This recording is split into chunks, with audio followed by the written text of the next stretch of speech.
Hello, ladies and gentlemen. Do you know who this disgraceful man is? It's the Archbishop of Canterbury, Justin Welby. And look who he's flagged by. Church of England Diversity Hires. Or better known to you and me as the Modern Audience. Let your eyes roll.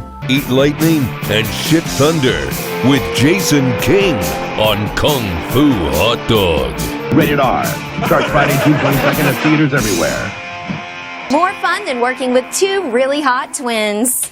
So Paul Tassie's up to her old tricks again on Forbes, coming out with an article that I think is actually pretty decent. But then again, when Paul Tassie says this, I wonder if he ever has a sit down with his other fellow Forbes colleague, Eric Kane, and maybe butt heads and opinions about their various articles.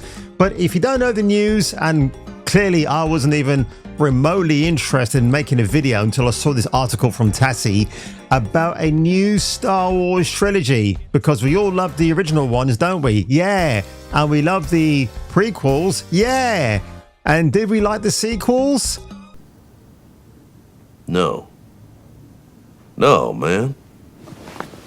Shit, no, man. I believe you get your ass kicked saying something like that, man. So anyway, in this article from Paul, he talks about the 3 red flags about Disney's new Star Wars trilogy. I would have actually put the the inverted commas over the word trilogy itself, but here we go. So again, let's highlight the fact that Daisy Ridley apparently did go after fans, didn't she, a few months ago, when the news of her Solo Rey movie being directed by Charmin She Will Be Obeyed Chinoy, but that might be on hold actually, considering these red flags that have been offered up here.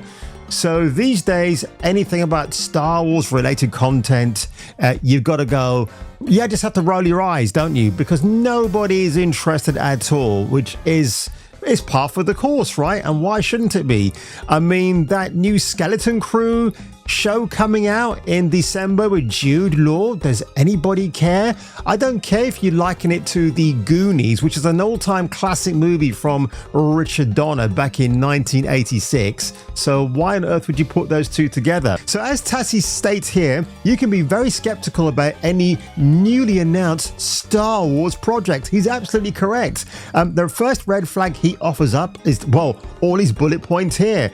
The Patty Jenkins Rogue Squadron movie that was cancelled. Remember that trailer? At that time, I thought Patty was a savior. I didn't know she was insufferable behind the scenes because she wanted to do so many rewrites. But when I think about it now, maybe her ideas against Kathleen Turner's might have been better. The cancelled David Benioff and DB Star Wars trilogy. Yep, because those guys left Game of Thrones after season 8, and we know what a shit show that was, to be signed on over to Disney, and that didn't work out in the end. The cancelled Rian Johnson Star Wars trilogy. Oh yeah, because Ryan or Rian, he's politically the same way thinking as Kathleen Turner, Kathleen Kennedy. Did I mention Kathleen Turner before in my original? Whatever, you know what I mean. Kathleen Kennedy, okay? Kathleen Turner back in the day. Whew, what a smoking hot fox. Yeah, because his political opinions aligned with Miss Kennedy's, of course, she's going to give him the key to the kingdom for a new Star Wars trilogy. Didn't happen. Kevin Feige Star Wars, yeah, like a wet fart in the wind. J.D. Dillard Star Wars, I don't know who that person is. Taika Waititi Star Wars, supposedly on indefinite hold. No, it won't go ahead because he's become a bit off the rails these days anyway. And there are reports that the announced Rey movie has lost its main writer, Stephen Knight. The reason being, and Tassie should have known this, Stephen Knight has opened up a brand new film studio in Los Angeles, and he plans to film his Peaky Blinders movie in said studios. So that was more of his passion project, since he's the man behind that TV series, and he did submit several drafts to Lucasfilm regarding the Rey movie, all of them rejected. Can't imagine why. Maybe writing from a man's point of view was just too toxic for Miss Kennedy. Put a chick in it. Make her gay. I mean, you should have hired a female writer, perhaps, like Phoebe Waller-Bridge. But no, she's out ruining Lara Croft and the Tomb Raider franchise for Amazon right now. So you have that. There are a couple of still supposedly in the works, but the only one 100% is the Mandalorian and Grogu movie, because they need something to put out there to keep the Star Wars franchise afloat. So if that film is successful, then of course it's going to pave the way for a trilogy of new Star Wars films. But the problem is you're not going to get Han Solo again, not even a young version of him, no Lando Calrissian, no hot Princess Leia. It's going to be characters that no one's ever heard of, and you have to, as a brand new audience, are you going to like these new people coming in? Red flag number 2 is Simon Kinberg. I've spoken about this guy before. He was behind their 355 with Jessica Chastain and Penelope Cruz. But now we have a common enemy.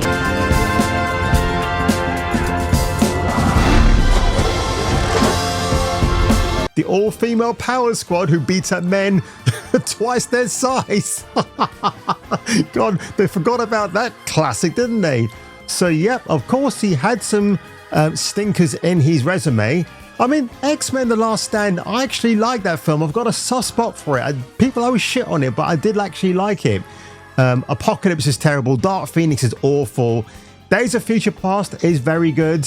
And the 2015 Fantastic Four movie, which is middling. I still prefer the Tim Story Fantastic Fours. And he was the co-creator of Star Wars Rebels and wrote some rather good episodes in that series, according to Tassie. I'll take his word for it. And of course, we have The Acolyte, which again, Amandla stem cell right here, went on a roaring rampage with that ridiculous song and embarrassed Disney and Lucasfilm even further. Red flag number 3, a non-Skywalker era. While I'm perfectly fine moving away from the overmind era of Luke and Star Wars, well, I guess it's true.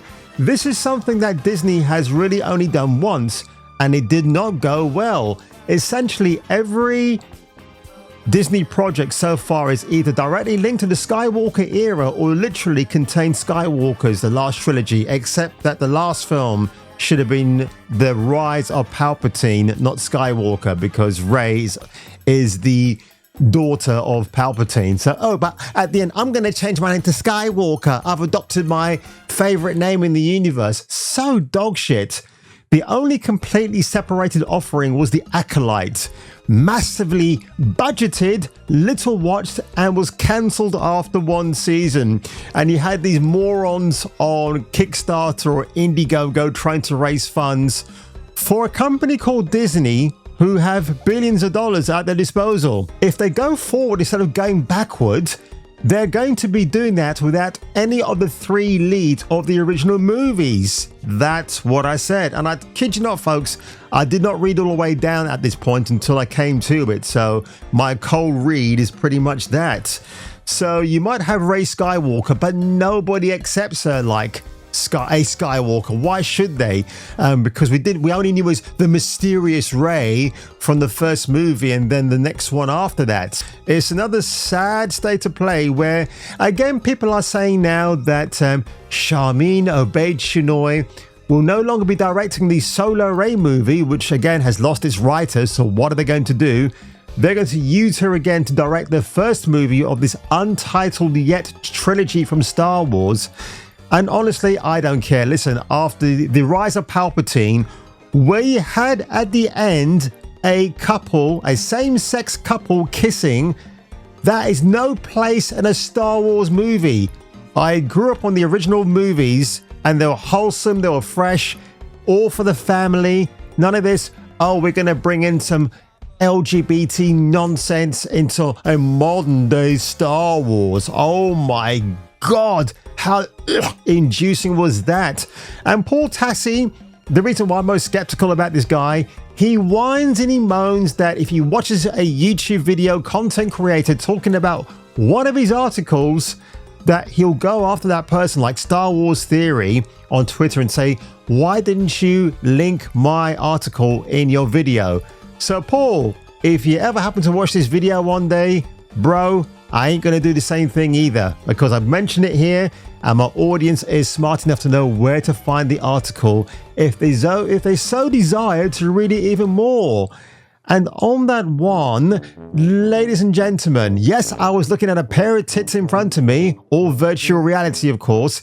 If you enjoyed this video today, make sure you give it a like, smash that subscribe button, and if I were you, and if you were me, you may wish to return for the next video. And before I sign off, ladies and gentlemen, let's give a big quack quack to these gorgeous sexy legs before our very eyes. And yes, I am referring, of course, to the rather hotly dressed female on the left side. You buffoons.